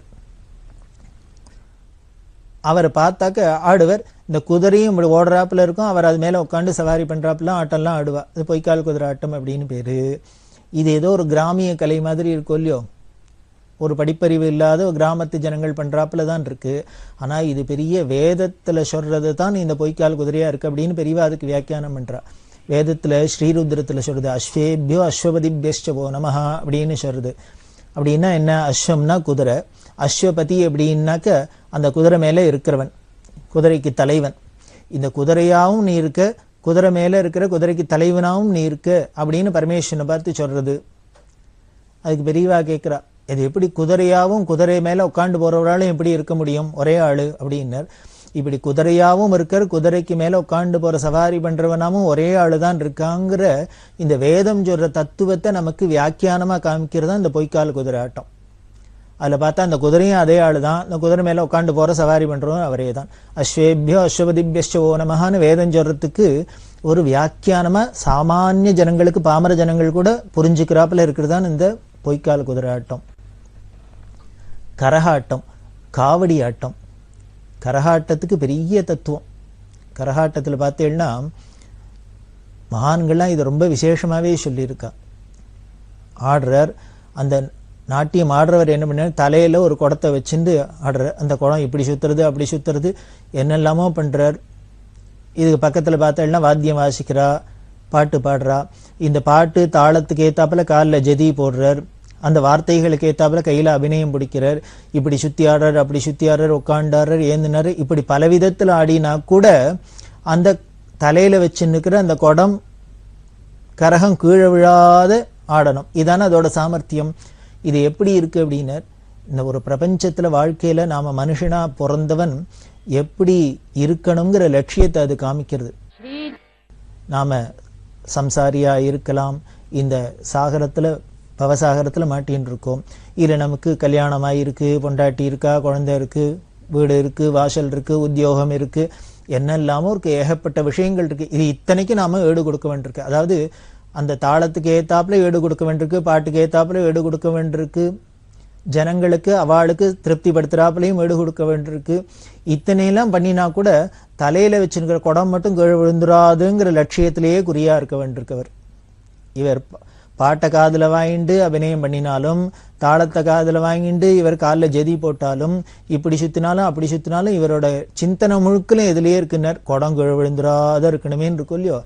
அத மாதிரி தான் நாமளும் இந்த மனுஷ வாழ்க்கையில எப்படி ஈடுபட்டு, கிரகஸ்தனா இருந்தாலும் சரி, எப்படி இருந்தாலும் சரி, இல்வாழ்க்கையில ஈடுபட்டு என்ன காரியம் பண்ணினாலும் நம்மளோட லட்சியம்ங்கிறது எப்படி இருக்கணும்னர், அந்த ஆடுறவனுக்கு தலையில இருக்கிற அந்த குடத்திலேயே கருத்து இருக்கிறாப்புல நமக்கு இந்த ஆத்மாலேயே கருத்து இருக்கணும். அதாவது என்ன, இந்த ஆத்மா கீழே விழுந்துடப்படாது, குடம் கீழே விழுந்துடப்படாதுங்கிறாப்புல நாம எடுத்த இந்த ஜென்மா வீணாயிடப்படாது, மோட்சத்துக்கு போயிடணும். இந்த மோட்சமே லட்சியமா இருக்கணும். அதுக்காக இந்த மோட்சமே லட்சியமா இருக்கணுங்கிறதுக்காக இனிமே காட்டுல போய் உட்கார்ந்து இருக்கணுங்கிற அவசியம் இல்லை. இந்த சம்சாரத்துக்குள்ள இருந்துனே இத்தனைக்கும் ஈடு கொடுத்துட்டே அதையும் ஜெயிக்கணும். அதுதான் சாமர்த்தியம். அதை காமிக்கிறது தான் இந்த கரகாட்டம், இந்த காவடி ஆட்டம். இது மாதிரி எல்லாமே பல இந்த கிராமிய கலைகள் எல்லாமே அப்படித்தான் சொல்லப்பட்டிருக்கு. பெரிய பெரிய தத்துவார்த்தங்கள் தான் நமக்கு ஜனரஞ்சகமான கலைகள் மூலமா நமக்கு நிரூபணம் பண்ணப்படுது. அதெல்லாம் தெரிஞ்சுட்டு தான் பெரியவா என்ன பண்ணா இதோட பெருமையெல்லாம் உலகத்துக்கு எடுத்து காமிக்கணும். நாம மட்டும் தெரிஞ்சுட்டா போறாது, உலகமே தெரிஞ்சுக்கணும் அப்படிங்கிறதுக்காக இந்த ஆகம சில்ப சதஸ் கூட்டி பல்வேறு நாட்டிலேருந்து எல்லாரையும் வரவழைச்சு அறிஞர்கள்லாம் வந்து எல்லா கலைஞர்களும் வந்து அவளோட கலை நிகழ்ச்சிகள்லாம் தினம் நடத்தி காமிச்சு இதோட பெருமையெல்லாம் எடுத்து சொல்லி இப்படி பல விதத்திலையும் பண்ணினா. வில்லுப்பாட்டு அப்படின்னு ஒன்றும், அந்த வில்லுப்பாட்டில் பாரத கதையெல்லாம் சொல்றது. பெரியவா ரொம்ப ரசிக்கிறது. நமது தேசம் காலங்காலமா இப்படி தர்ம வழியிலேயே எல்லா ஜனங்களுக்கும் ஒரு தர்ம சிந்தனையோட நல்ல வழியிலேயே இருந்ததுக்கு காரணம் மகாபாரதம்ங்கிற ஒரு கதை. இந்த மகாபாரதம்ங்கிறது பெரிய இதிகாசம், வியாசாச்சாரியால் பண்ணினது. அதுல பார்த்தேன்னா இனிமே வாழ்க்கைக்கு வேணுங்கிற அத்தனையுமே குமிஞ்சு கிடக்கு. மனுஷன் எப்படி இருக்கணும், ஒரு தர்மபுத்திரர் மாதிரி இருக்கணும். மனுஷன் எப்படி இருக்கக்கூடாது, ஒரு துரியோதனன் மாதிரி இருக்கக்கூடாது. ஒரு ஸ்திரீகள்னா எப்படி இருக்கணும், இப்படி இருக்கணும். ஒரு ஸ்திரீகள்னா எப்படி இருக்கக்கூடாது, இவாள மாதிரி இருக்கக்கூடாது. இப்படி எதெல்லாம் எப்படிலாம் இருந்தா நல்லது, எப்படிலாம் இருந்தா கெடுதல், எப்படிலாம் இருக்கணும், எப்படிலாம் இருக்கக்கூடாது, இப்படி பல விஷயங்களும் நமக்கு சொல்றது இந்த மகாபாரதம்ங்கிறது. நமது பாரத தேசத்துல இதுக்கு என்ன பண்ணியிருக்கா ராஜாக்கள்லாம் அப்படின்னார், கோவில் தானே நமக்கு எப்பொழுதுமே நம்மளோட கலாச்சாரத்துக்கோ நம்ம வாழ்க்கைக்கோ நமக்கு எல்லாத்துக்குமே ஒரு கேந்திரமா இருந்தது. நமது சனாதன மதத்துல, நமது பாரத தேசத்துல, பண்டைய பாரதத்துல. அதனால இந்த கோவிலை சுத்தியே தானே எல்லாமே இருந்தது. இந்த கோவில்ல எப்படி சுவாமியோட சாநித்தியத்துக்காக வேத கோஷங்கள்லாம் பண்ணி பூஜை எல்லாம் பண்றது ரொம்ப முக்கியம்னு ராஜாக்கள்லாம் நினைச்சு அதுக்கு மானியங்கள்லாம் விட்டாலோ, அதே மாதிரி இந்த கோவில்ல தினம் பாரதம் சொல்லணுங்கிறதையும் ஒரு நியதியா வச்சிருந்தா. இந்த பாரதம் சொல்றதுக்குன்னே அந்த கிராமத்துல ஜனங்கள்லாம் கலைஞர்கள்லாம் இருந்தா. இன்னமும் கூட ஒரு சில இடத்துல இருக்கா. இது ரொம்ப குறைஞ்சுன்னு வருது. இதை திருப்பி விருத்தி பண்ணணுங்கிறதுக்காக தான் இந்த ஆகம சில்ப சதஸ்லாம் பெரிவா நடத்தினது. இன்னமும் காஞ்சி காமகோடி பீடத்தோட ஆதரவில் வருஷாவருஷம் நடந்துலாம் வருது. இது இன்னும் விமரிசையா நடக்கணும், இன்னும் இதுக்கெல்லாம் புத்துயிர் ஏற்படணும். அதுக்கு பெரியவா தான் ஏற்பாடு பண்ணி வச்சிருக்கா. அதுல பார்த்தேன்னா பாரதம் படிக்கிறது அப்படின்னு கோவில்ல வச்சிருந்தா. எதுக்காக அப்படின்னா, ஒரு நல்ல விஷயங்களை மட்டும் ஏதோ ஒரு தரம் படிச்சா ஒரு தரம் கேட்டா போராது. அது நல்ல விஷயங்கள்லாம் மனசுல படியறதோ பதியறதோ, அது படிஞ்சா போருமா பதிஞ்சா போருமா, அதை வாழ்க்கையில நம்ம பிராக்டிஸ் பண்ற அளவுக்கு வரணும். அப்பதான் நாம நல்ல விஷயங்கள் கேட்டதோட பலன். அதுக்காகவே இந்த நல்ல விஷயங்களை எப்போதும் கேட்டுட்டே இருக்கிறது, அடிக்கடி கேட்கறது அப்படிங்கறதெல்லாம் ஒரு சம்பிரதாயமா வச்சிருக்கு. சார் ராமாயணம் தெரிஞ்ச கதை தானே சார், பாகவதம் தெரிஞ்ச கதை தானே சார், பெரியவா சரித்திரம் தெரிஞ்ச கதை தானே சார், பாரதம் தெரிஞ்ச கதை தானே சார், திருப்பி திருப்பி இது எதுக்கு சார் அப்படின்னா, திருப்பி திருப்பி கேட்கணும், திருப்பி திருப்பி கேட்கணும். ஏன்னா இந்த கலியில பார்த்தேன்னா இந்த உலகத்துல கெட்ட விஷயங்கள் தான் எப்பொழுதும் நாலா பக்கமும் சூழ்ந்துட்டே இருக்கு. அதுலேருந்து நாம தப்பிச்சுக்கணும் தான் நல்ல விஷயங்களை கேட்டுட்டே இருக்கணும். அதனால இதை திருப்பி திருப்பி கேட்க கேட்க நமக்கு லாபம் தானே வழியே நஷ்டம் கிடையாது. அதுக்காக தான் என்ன பண்ணா ராஜாக்கள்னா இதுகளுக்கெல்லாம் மானியம் கொடுத்து, இந்த பாரதம் சொல்றவாளுக்கெல்லாம் மானியங்கள்லாம் கொடுத்து, அவ தினம் சாயந்தர வேளையில இந்த பாரத கதையை சொல்லணும் அப்படின்னு. அந்த காலத்துல எல்லா ஜனங்களுக்கும் வேற ஒன்றும் என்டர்டெயின்மெண்ட்டுக்கு விஷயம் இல்லாததுனால இந்த கோவிலுக்கு போய் சுவாமி தரிசனம் பண்ணினாப்புல ஆச்சு, பக்தியும் வளர்ந்தது. இந்த நல்ல கதையை கேட்டு தங்களோட வாழ்க்கையும் ஒரு பயனுள்ளதா நல்ல வழியில போறதுக்கும் ஒரு ஹேத்துவா இருந்தது. அதனால இந்த பாரதம் சொல்றது அப்படிங்கிற ஒரு பழக்கம் இருந்தது. தெருக்கூத்து அப்படின்பா, இந்த தெருக்கூத்தாவும் அதை நடிச்சு காமிக்கிறது, கதையாவும் சொல்றது ரொம்ப அழகாவே இருக்கும், ரொம்ப நன்னா இருக்கும். இந்த கிராமிய கலைகள்ல நீங்க போய் கேட்டு பார்த்தேன்னா தெரியும், இந்த பாரத கதாவா சொல்றதும் அந்த உருக்கமும் அவ ரொம்ப நன்னாவே இருக்கும், நம்ம மனசை தொடராப்புல தான் இருக்கும். அந்த பாரதத்துக்கு உண்டான இந்த ஆகம சில்பசஸ்ல அந்த தெருக்கூத்துக்கெல்லாம் புத்துயிர் கொடுக்கணும் அப்படின்னா அதுல வில்லுப்பாட்டு அப்படின்னு ஒரு நிகழ்ச்சி. இந்த வில்லுப்பாட்டு மூலமா, அதாவது ஒரே விஷயமா இருந்தா கூட அதை பல தினசுல சொன்னோம்னாக்க நமக்கு ஜனங்களுக்கு ஒரு அட்ராக்ஷன் வரும், அதுல ஒரு ஆகர்ஷணம் இருக்கும். அதுக்காக தான் இந்த வில்லுப்பாட்டு மூலியமா கதைகள்லாம் சொல்றது.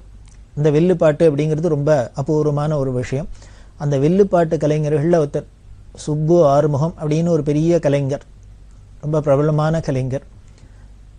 அவருக்கு ஏற்பட்ட அனுபவம், அவர் பெரியவாள்கிட்ட ரொம்ப பரமபக்தி, பெரியவாள்கிட்ட ஒரு சமயம் பேசிட்டு இந்த ஆகம சில்ப சதஸ்ல அதுக்கப்புறம் தொடர்ந்து பல வருஷங்கள் நடந்துட்டு இருக்கு இந்த ஆகம சில்ப சதஸ்.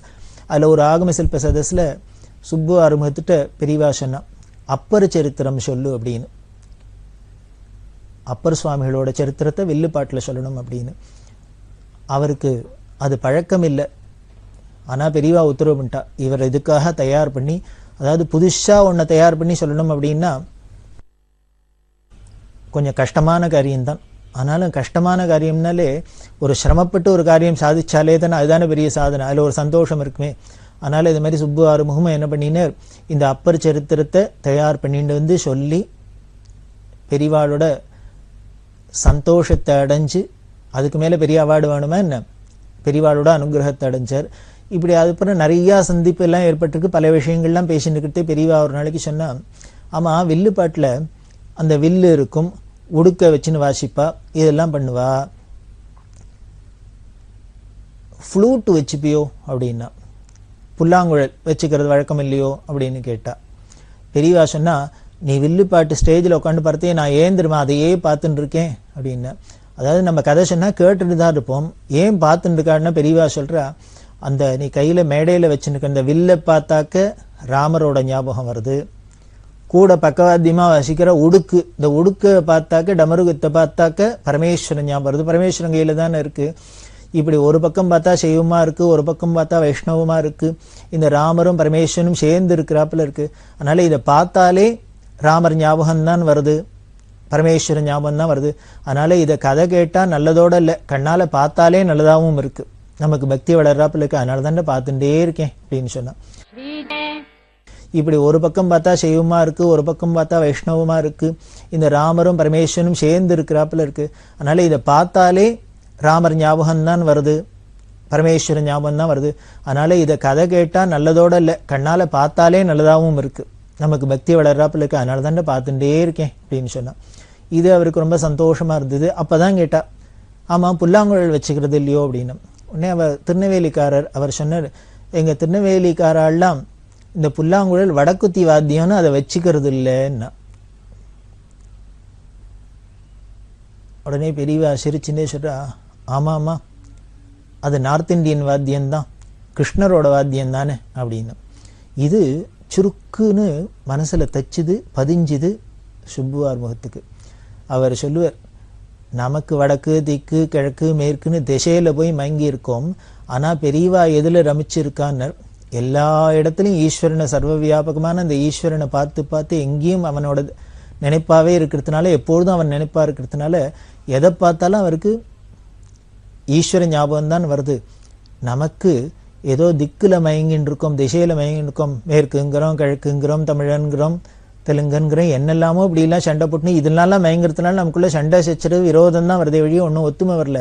ஆனால் மகான்களுக்கு எப்படி இருக்குன்னு எல்லாத்துலேயும் ஈஸ்வரனை பார்க்கறதுனாலே, இந்த பக்தி இருக்கிறதுனாலேயே அவளுக்கு எதுலேயும் விருப்பு வெறுப்பு இல்லாத இருக்குது, தேசம் இல்லாத இருக்குது அப்படின்னு அவர் ரொம்ப சந்தோஷப்பட்டார். அப்போ பெரியவா சொன்னாலும் அதையும் சேர்த்துட்டீங்கன்னா கிருஷ்ணரும் ஞாபகப்படுத்துகிறாப்புல இருக்கும். வில்ல பார்த்தா ராமர் ஞாபகம் வரும், உடுக்க பார்த்தா சிவன் ஞாபகம் வரும், இப்போ ஃப்ளூட்டும் இருந்ததுன்னா கிருஷ்ணர் ஞாபகம் வரும்.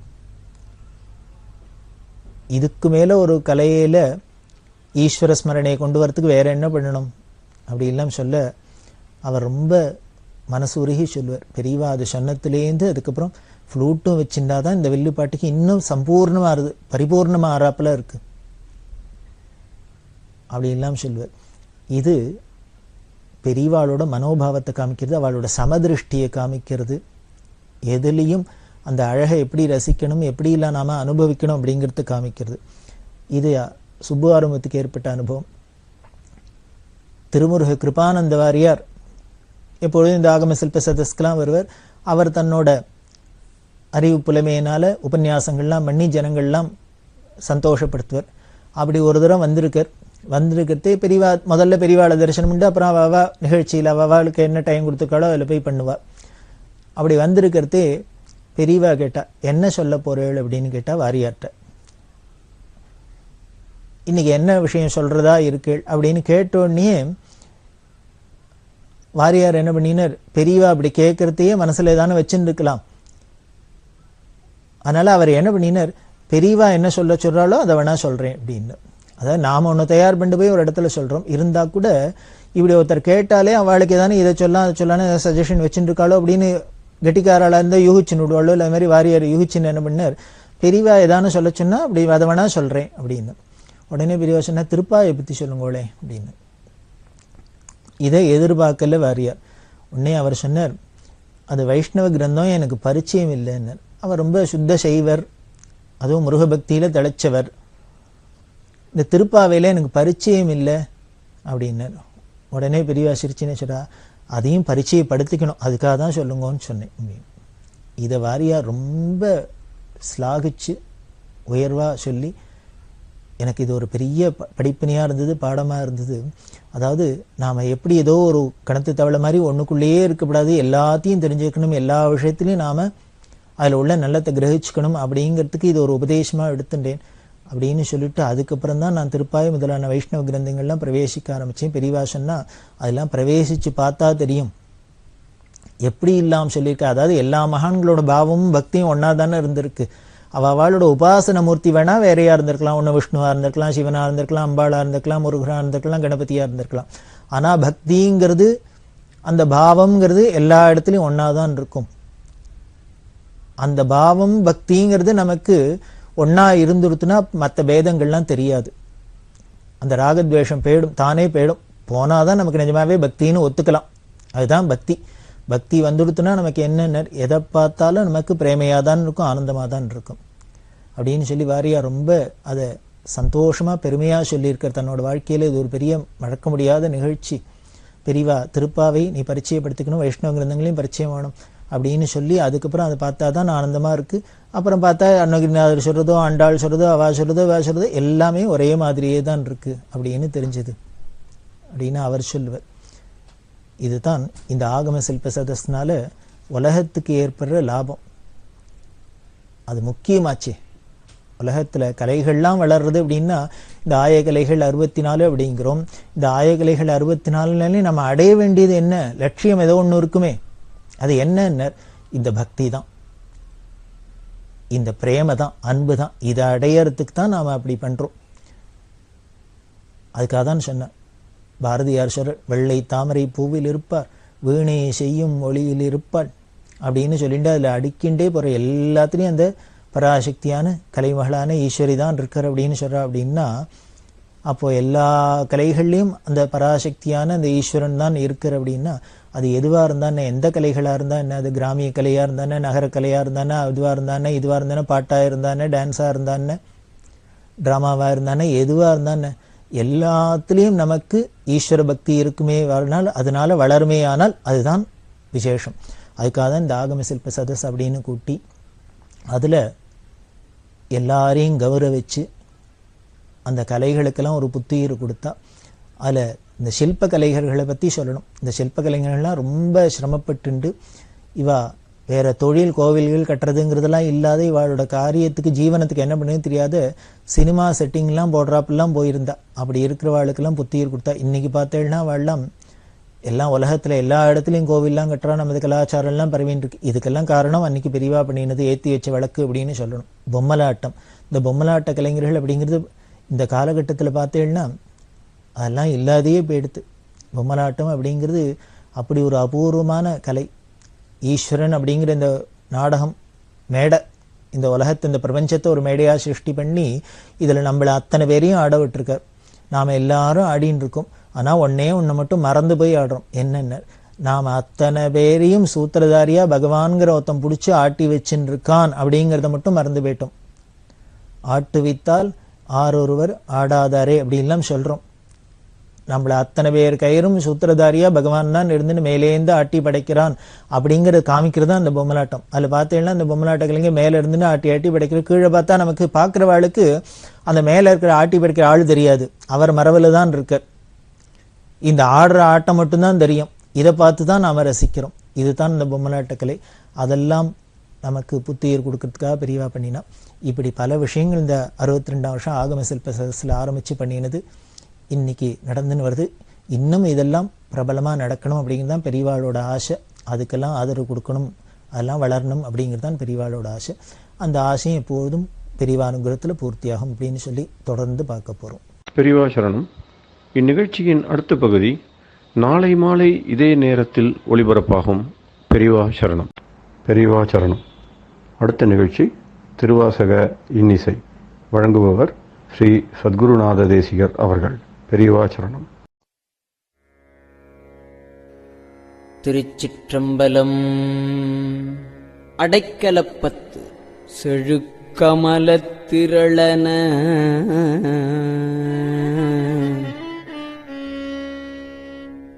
நின் சேவடி சேர்ந்து அமைந்த பழுத்த மனத்து அடியரு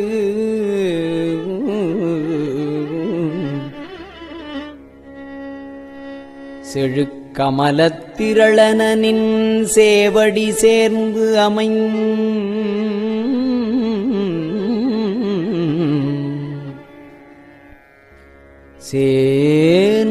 அமைந்த பழுத்த மனத்து அடியர் உடன் போயினர்.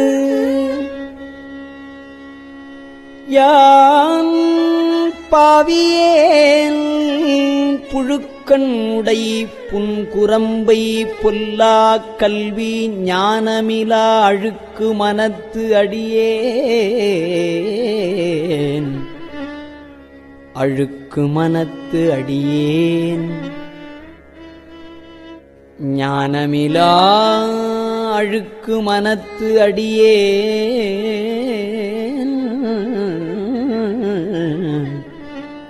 உடையாய் உன் அடைக்கலமே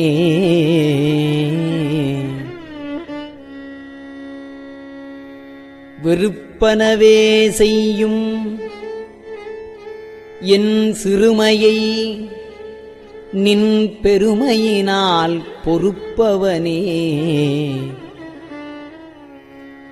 அராப்புண்பவனே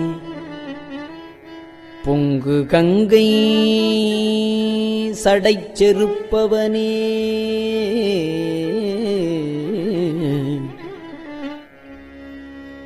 நின் திருவருளால்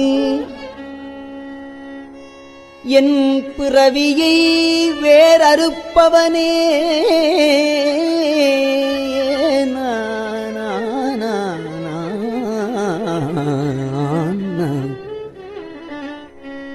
பொங்கு கங்கைச் சடைச் செருப்பவனே.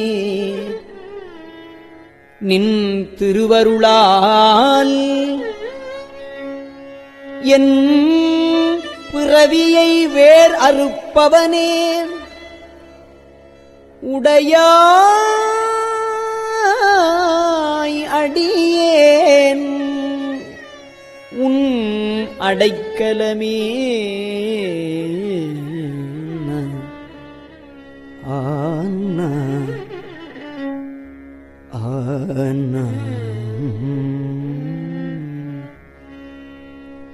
பெரும் பெருமான் என் பிறவியை வேறறுத்து பெரும் பிச்சு தரும் பெருமான் சதுர பெருமான் என் மனத்தின் உள்ளே வரும் பெருமான் மலரோன் நெடுமான் அறியாமல் நின்ற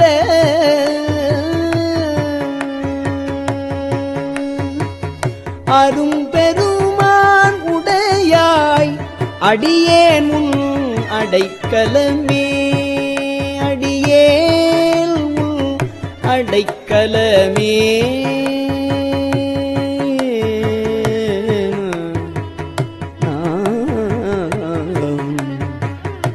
பொழிகின்ற துன்பப் புயல் வெள்ளத்தில் நின் கழற்புனை கொண்டு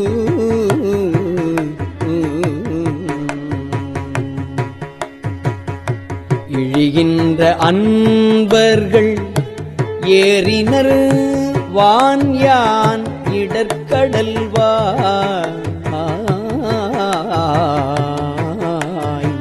சுழி சென்று மாதர் திரை பொற காமச் சுரவெறிய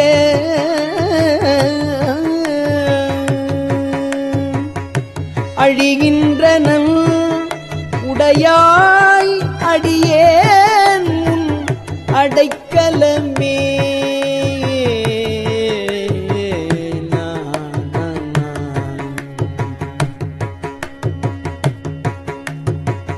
சுருள்புரி கூழையர்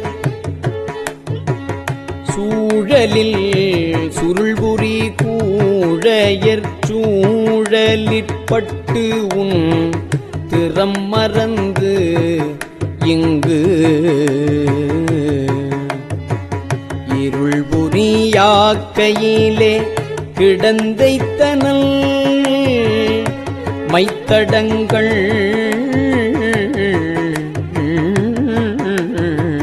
பெருள் புரிமான் அன்ன நோக்கிதன் பங்க விண்ணோர் பெருமான் அருள் புரியாய் உடையாய் அடியேன் உன் அடைக்கலமே. மாழைமை பாவிய கண்ணியர் வன்மத்திடவு உடைந்து மாழைமை பாவிய கண்ணியர் வன்மத்து இட உடைந்து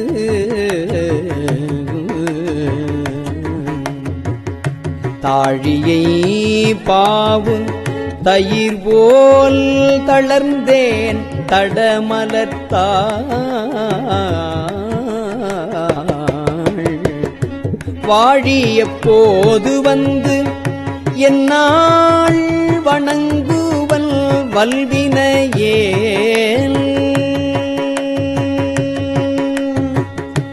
ஆழியப்பா உடையாய் அடியேன் உன் அடைக்கலமே. மின்கணினார் உடங்கும் இடையர் வெகுளி வலையில் அகப்பட்டு புங்கணனாய் புரள்வேனை புரளாமல் புகுந்தருளி எண்கணிலே அமுதூரி தித்தித்து எல் பிழைக்கு இறங்கும் அங்கணனே உடையாயடியேன் உன் அடைக்கலமே.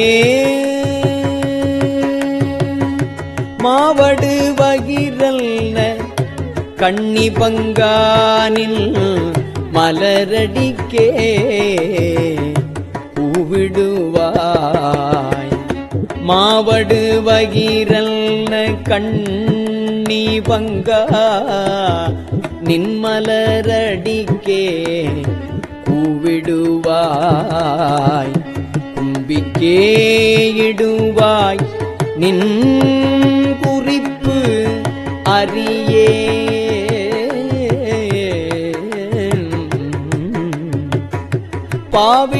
பாவிடையாடு குழல் போல் கரந்து பரந்தது உள்ளம்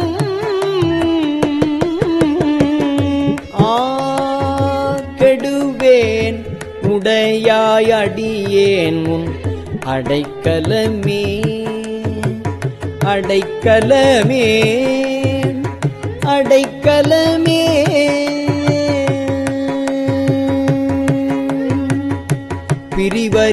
பிரிவரியான்பர் நின்னருள் பெய்கழல் தாளினை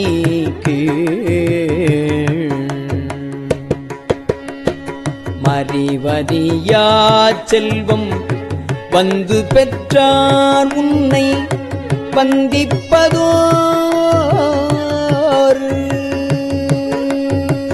நெறியறியேன் நின்னையே அறியேன் நின்னையே அறியும் அறிவறியேன் உடையாய் அடியேன் உன் அடைக்கலமே அடைக்கலமே வழங்குகின்ற விழுங்குகின்றாய்க்கு உன் அருளார் அமுதத்தை வாரிக்கொண்டு விழுங்குகின்றேன்.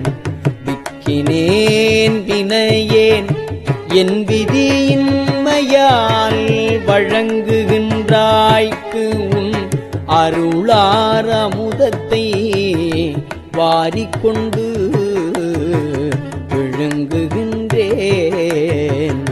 விக்கினேன் வினையேன் என் விதியின்மையால் கழங்கருந்தேன். அன்ன கண்ணீர் பருகத் தந்து உய்ய கொள்ளாய் தழங்கருந்தேன். அன்ன தண்ணீர் பருகத் தந்து உய்ய கொள்ளாய் அழுங்குகின்றேன். உடையாய்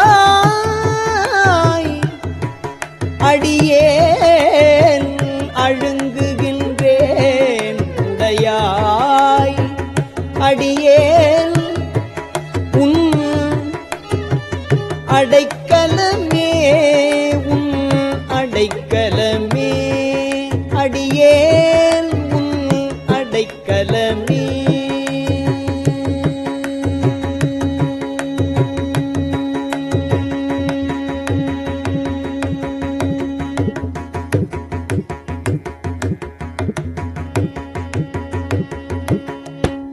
திருச்சிற்றம்பலம்.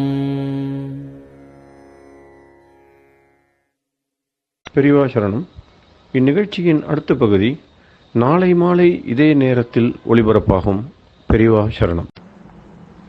பெரியவா சரணம். பெரியவா வானொலியின் இன்றைய நிகழ்ச்சிகளின் நிறைவாக திருப்பொன்னூசல் வழங்குபவர் சத்குருநாத தேசிகர் அவர்கள். பெரியவா சரணம். திருச்சிற்றம்பலம். திருப்பொன்னூசல்.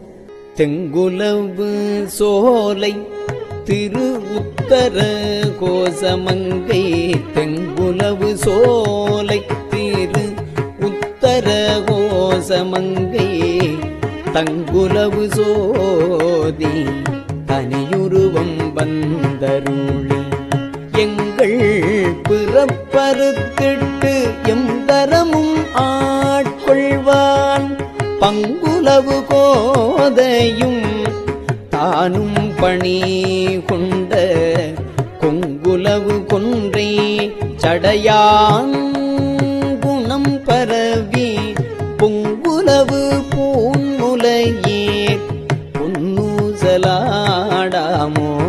பொங்குலவு கொன்றை சடையான் குணம் பரவி பொங்குலவு பூன்முலையே பொன்னூசலாடாமோ. பொங்குலவு பூன்முலையே பொன்னூசல் ஆடாமோ.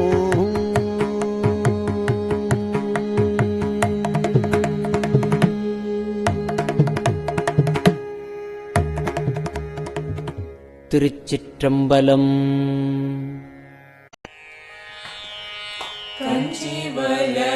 காமாட்சி தன் குழந்தாய் சங்கரரே. கஞ்சிவல காமாட்சி தன் குழந்தாய் சங்கரரே. குரு சந்திரசேகரரே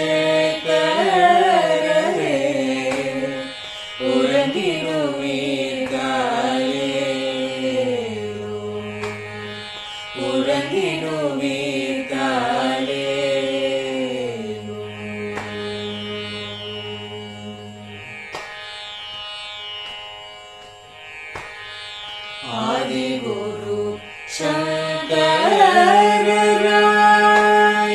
அன்றொரு நாள் வந்தவரே. 68 பீட்டபதி காலே.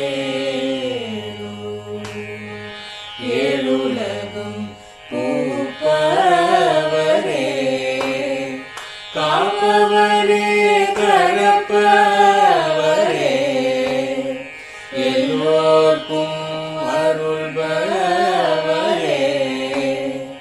உலகிடுவீர்காலே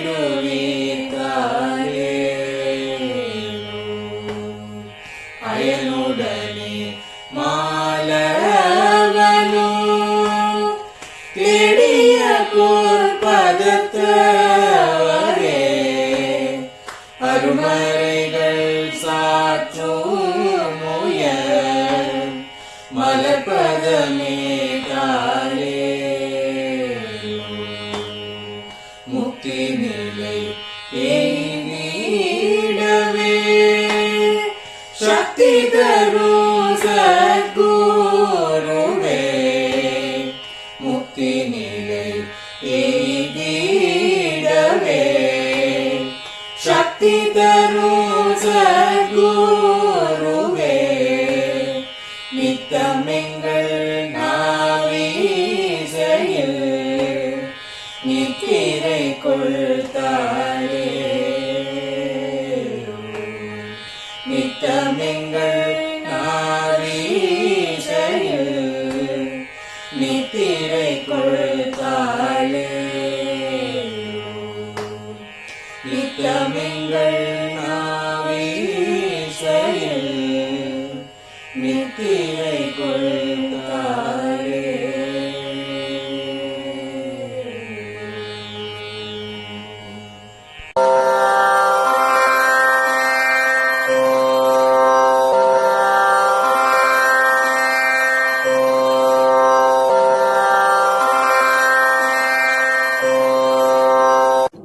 பெரியவா சரணம். பெரியவா வானொலியின் மாலை நிகழ்ச்சிகள் இத்துடன் நிறைவடைகின்றன. எமது அடுத்த ஒளிபரப்பு நாளை காலை இந்திய நேரப்படி 6 மணிக்கு துவங்கும். பெரியவா சரணம்.